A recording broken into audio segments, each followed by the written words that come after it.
এখনই সাবধান হন। চারিদিকে ছড়িয়ে পড়েছে ভয়াবহ ভাইরাস জ্বর। বয়স্ক থেকে শুরু করে শিশু কেউ এর হাত থেকে রক্ষা পাচ্ছে না। একটু অসতর্কতা আপনার বা আপনার প্রিয়জনের জন্য হতে পারে বড় বিপদ। ভাইরাস জ্বরের মূল কারণ হলো হঠাৎ আবহাওয়ার পরিবর্তন, দূষণ এবং ভাইরাসের সংক্রমণ। এই জ্বর সাধারণত হঠাৎ করে শুরু হয়। শরীর কাঁপুনি, তীব্র মাথা ব্যথা, গলা ব্যথা এবং উচ্চ জ্বরের সাধারণ লক্ষণ।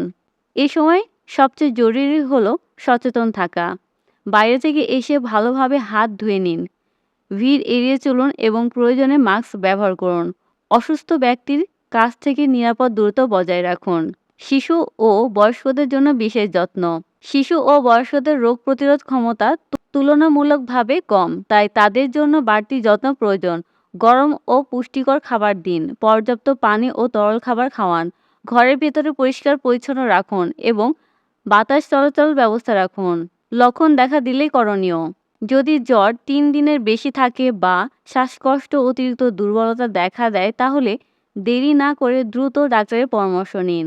মনে রাখবেন, নিজে নিজে ওষুধ খাওয়া বিপজ্জনক হতে পারে। আপনার সচেতনতা পারে আপনাকে এবং আপনার পরিবারকে সুরক্ষিত রাখতে। তাই সতর্ক থাকুন, যত্ন নিন আর সুস্থ থাকুন। একসাথে আমরা পারবো এই ভাইরাস জ্বরের মোকাবেলা করতে। ধন্যবাদ।